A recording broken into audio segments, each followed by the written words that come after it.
Pidijaya merupakan salah satu kabupaten pemekaran di Provinsi Aceh yang dibentuk pada tanggal 15 Juni 2007 berdasarkan Undang-Undang Republik Indonesia Nomor 7 Tahun 2007. Kabupaten ini berada di pesisir wilayah Provinsi Aceh. Letak geografi Kabupaten Pidijaya. Kabupaten Pidijaya berada pada 4 derajat 54 15,702 N sampai 5 derajat 18 2,244 N dan 96 derajat 1 13,65 N sampai 96 derajat 22 1,077 E. Secara topografi, Kabupaten Pidijaya berada pada ketinggian 0 mdpl sampai dengan 2300 mdpl dengan tingkat kemiringan lahan antara 0 sampai dengan 40%. Wilayah Kecamatan Jangkabuya secara keseluruhan merupakan dataran rendah antara 0 mdpl sampai dengan 20 mdpl. Kecamatan Bandar 2 berada pada 10 mdpl sampai dengan 2300 mdpl. Sedangkan Kecamatan Ulim, Merah 2, Merdu, Tringgading, Panti Raja dan Bandar Baru berada pada 0 mdpl sampai dengan 2300 mdpl, terbentang di pesisir Selat Melaka hingga puncak Gunung Petsago pada gugusan Bukit Barisan. Secara keseluruhan, Kabupaten Pidijaya rawan terhadap banjir dan erosi. Dari klasifikasi lereng, Kabupaten Pidijaya merupakan daerah dataran tinggi yang memiliki daerah kelas lereng sampai dengan 40%. Pidijaya memiliki batas wilayah sebelah utara berbatas dengan Selat Malaka, selatan Kecamatan Tangsi, Gempang dan Mane Kabupaten Pidi, sementara sebelah barat Kecamatan Gelumpang 3, Gelumpang Baru dan Kembang Tanjung Kabupaten Pidi, dan timur Kecamatan Samalanga Kabupaten Biren. Kabupaten Pidijaya terbagi dalam 8 kecamatan, 34 mukim dan 222 desa. Kecamatan Bandar 2 dengan ibu kota Ulegli, luas daratan 176,26 km bujur sangkar. Luas total 176,26 km bujur sangkar, terdiri dari 5 mukim dan 45 desa. Sementara Kecamatan Bandar Baru dengan ibu kota Lungputu memiliki luas daratan 223,64 km bujur sangkar, 57,60 luas laut 4 mil km bujur sangkar, 8 mukim dan 43 desa. Kecamatan Jangkabuya dengan ibu kota Jangkabuya memiliki luas daratan 7,88 km bujur sangkar, 21,76 luas laut 4 mil km bujur sangkar, 2 mukim dan 18 desa. Merah 2 dengan ibu kota Merah 2, 276,20 luas daratan km bujur sangkar, 16,00 luas laut 4 mil km bujur sangkar, sementara luas total 292,20 km bujur sangkar, 3 mukim dan 19 desa. Merdu dengan ibu kota Merdu, luas daratan 139,14 km bujur sangkar, 17,60 luas laut 4 mil km bujur sangkar, luas total sebesar 156,74 km bujur sangkar, 4 mukim dan 30 desa. Panti Raja dengan ibu kota Panti Raja memiliki luas daratan 13,80 km bujur sangkar, 26,24 luas laut 4 mil km bujur sangkar, 40,04 luas total kilometer bujur sangkar, 2 mukim dan 10 desa. Tringgading dengan ibu kota Tringgading, luas daratan 76,19 km bujur sangkar, 51,81 km bujur sangkar dengan luas total 128,00 km bujur sangkar dengan 5 mukim serta 27 desa. Dan Ulim dengan ibu kota Ulim, luas daratan 40,89 km bujur sangkar, 19,84 luas laut 4 mil km bujur sangkar, luas total 60,73 km bujur sangkar, 5 mukim dan 30 desa. 7 dari 8 kecamatan tersebut merupakan kecamatan pesisir. Sebagian besar mata pencarian penduduk Pidijaya bersumber dari pertanian.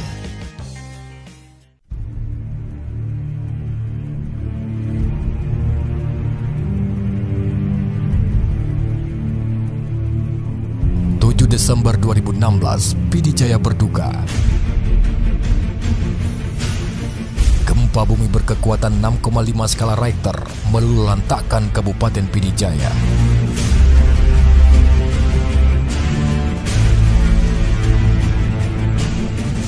Pusat gempa berada di koordinat 5,25 lintang utara dan 96,24 bujur timur, tepatnya di darat pada jarak 18 km tenggara Sigli, Pidi, dan 2 km utara Merdu, Pidi Jaya pada kedalaman 15 km.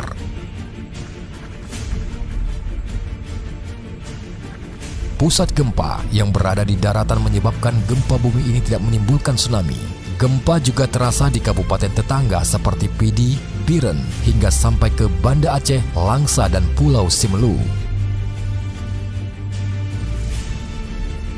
Gempa terjadi pada pukul 5:03 waktu Indonesia bagian Barat saat masyarakat setempat bersiap untuk melaksanakan sholat subuh. Allahu Akbar, Allahu Akbar. Allahu Akbar, Allahu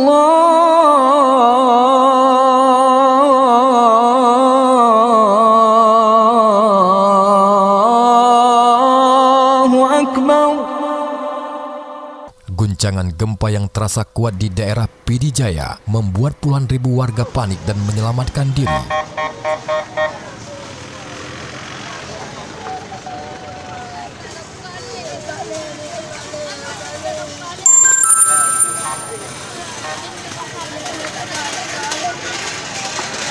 Beberapa di antaranya bahkan segera lari ke tempat yang lebih tinggi karena takut akan terjadi tsunami seperti yang terjadi pada tahun 2004 lalu. Guncangan gempa terasa di Kabupaten Pidi dan Kabupaten Pidi Jaya sekitar 10 sampai dengan 15 detik. Guncangan gempa ini juga terasa hingga seantero Aceh.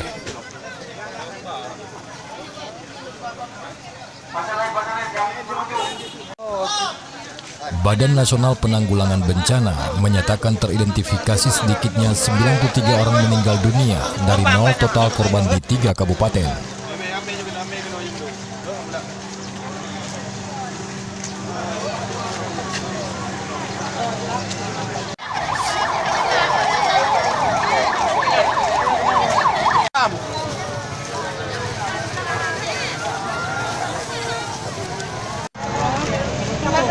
Pasien yang dibuat itu udah dipasang. Kapas alkohol udah?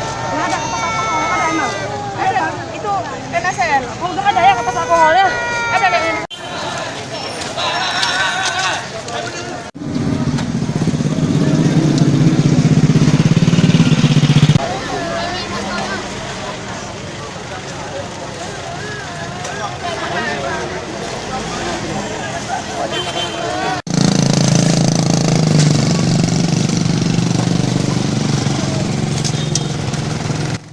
Proses evakuasi korban yang terjebak reruntuhan bangunan gempa Pidi Jaya dilakukan hingga malam hari. Proses evakuasi ini melibatkan alat berat untuk memudahkan saat pemindahan material bangunan.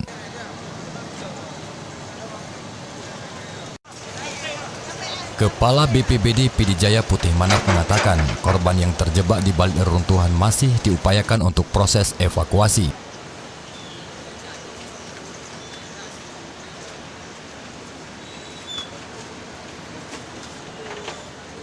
Padamnya listrik yang terjadi di Pidi Jaya membuat aparat keamanan dan petugas evakuasi memasang lampu darurat. Menurut informasi yang diterima, beberapa korban yang tertimpa reruntuhan merupakan rombongan pengantin.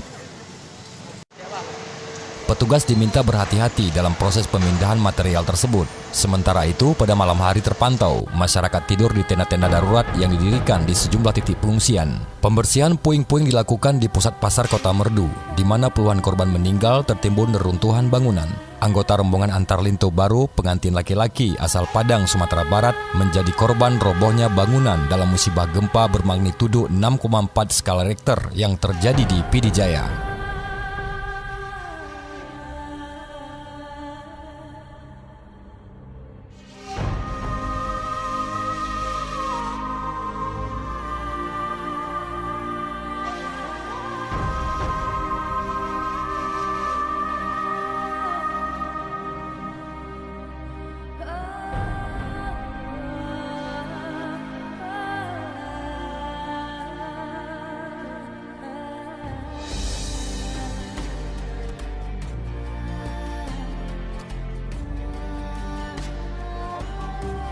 Wakil Bupati Pidijaya, Said Mulyadi, sekitar pukul 8.30 pagi langsung ke lokasi di mana ratusan korban gempa bumi yang dirawat di Rumah Sakit Umum Pidijaya.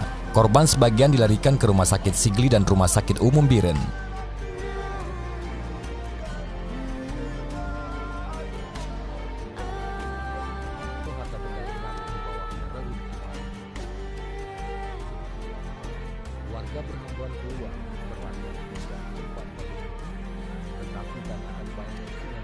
Bahkan korban yang fatal sebagian dilarikan ke Banda Aceh, mengingat Rumah Sakit Umum Pidijaya mengalami kerusakan yang cukup parah. Sementara itu, akibat gempa yang terjadi pada pukul 5:03 waktu Indonesia bagian Barat, ratusan bangunan roboh. Said Mulyadi mengatakan, pusat pasar di ibu kota Pidijaya Merdu masih lumpuh karena sebagian toko rusak total.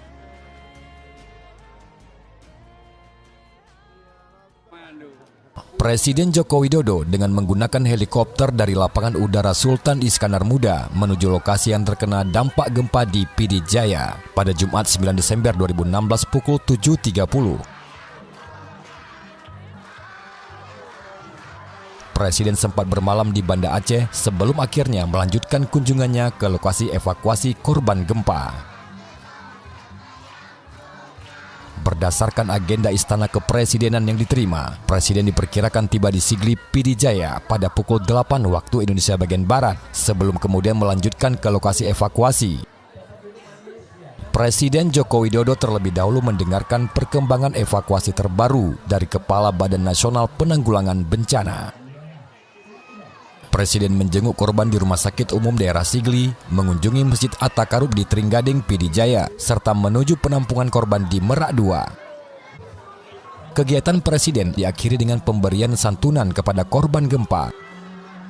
Presiden Joko Widodo mengatakan 99% proses evakuasi di Pidijaya telah usai. Dengan begitu, tahap tanggap darurat atas bencana di Aceh diperkirakan selesai pada 20 Desember sebelum masuk ke tahap pemulihan dan terakhir rekonstruksi atas kerusakan. Untuk kedua kalinya, Presiden Republik Indonesia Joko Widodo kembali berkunjung ke Kabupaten Pidijaya. Kunjungan Jokowi kali ini memantau proses tanggap darurat di kawasan tersebut pasca gempa. Presiden menuturkan proses tanggap darurat berjalan dengan baik dan upaya pembersihan runtuhan berlangsung dengan begitu cepat. Dia juga menginstruksikan pasca tanggap darurat pemerintah harus memprioritaskan pembangunan kembali fasilitas publik. Di Pidijaya, Jokowi yang didampingi sejumlah menteri mengunjungi beberapa lokasi seperti kamp pengungsian Desa Ringblang, SD Pelanduk Tunong, Masjid At-Taqarrub, dan sekolah SMK Bandar Baru yang roboh karena guncangan gempa. Sebelumnya, Presiden Jokowi juga sudah menginstruksikan agar Masjid At-Taqarrub bisa langsung dibangun kembali untuk memenuhi kebutuhan warga dalam melakukan ibadah. Masjid yang roboh akibat guncangan gempa yang berkekuatan 6,5 skala Richter pada Rabu 7 Desember 2016 lalu.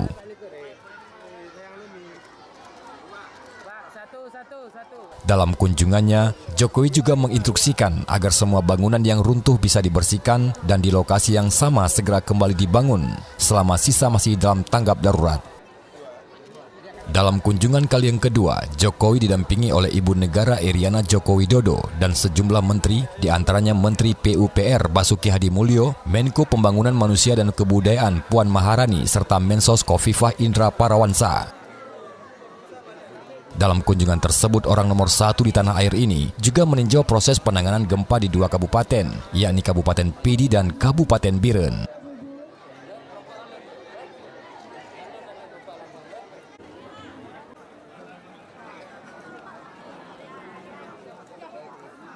Ketua MPR Zulkifli Hasan menyampaikan ketika bersama Komisi 8 DPR RI tinjau penanganan bencana gempa Aceh.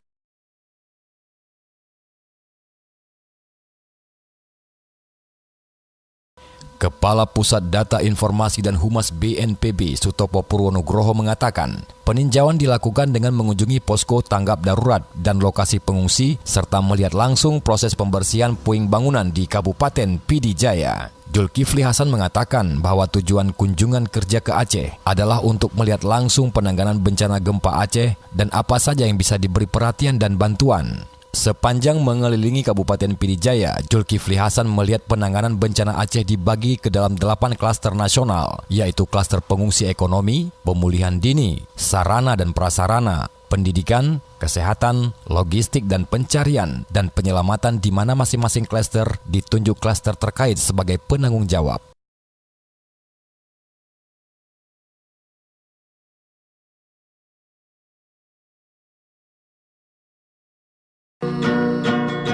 Dapat ku rasakan perihnya duka yang sedang kau hadapi, saudaraku. Menangislah jika itu meredam duka, namun pasrahkan semuanya kepada Allah. Terkadang terang itu menyilaukan, terkadang gelap dapat meneduhkan. Bertahanlah wahai jiwa-jiwa yang sabar, jiwa yang ikhlas karena Allah, dalam dunia yang hanya sementara. Aceh, Aceh, bersabarlah.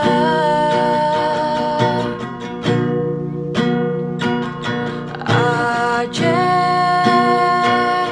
Aceh, dan tegarlah.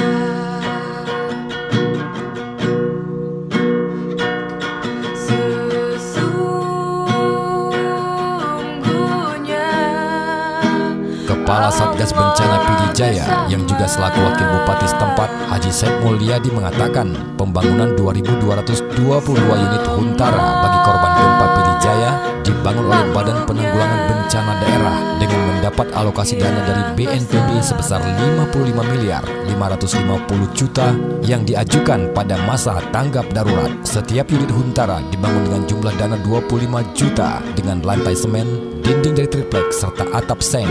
Dalam proses pembangunan ke 2.225 unit huntara tersebut dibangun langsung di tempat kediaman masing-masing kepala keluarga korban gempa. Dengan harapan bangunan huntara ini kelak nantinya dapat digunakan kembali sebagai dapur dari rumah permanen yang dibangun dalam tahap rehabilitasi dan rekonstruksi. Dengan sendirinya, huntara tersebut terselamatkan tanpa dibongkar dan menjadi milik daripada pemilik korban gempa.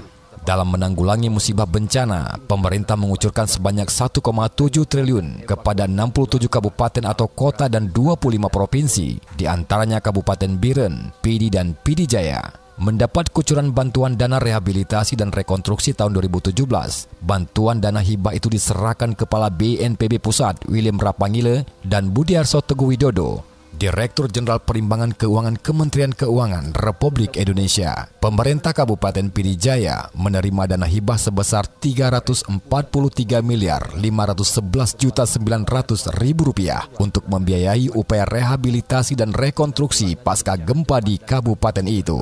Dana tersebut diserahkan oleh Dirjen Perimbangan Keuangan RI Budiarto Teguh Widodo, diterima Bupati Pidijaya Ayub Abbas di Gedung Badan Nasional Penanggulangan Bencana Pusat. Ketua Satuan Tugas Bencana Pidijaya Haji Said Mulyadi SEMSI mengatakan dana itu diprioritaskan untuk bidang perumahan berupa bantuan stimulan, rumah rusak berat, bantuan rusak sedang. Kabupaten Pidijaya bersama 2 kabupaten yang juga terdampak bencana gempa Pidijaya, yakni Kabupaten Pidi dan Biren, juga menerima dana bantuan dari Kementerian Pekerjaan Umum dan Perumahan Rakyat sebesar 161 miliar. Selain itu juga Pidijaya mendapat 23 miliar dari pemerintah Aceh untuk penanganan ruas jalan yang hancur akibat gempa. Mari bersama kita bersatu untuk membangun kembali Pidijaya. Tertib ibadat, meatu bak meharkat, bersih dengan sehat, dunia akhirat Allah pelihara. Bersejahtera.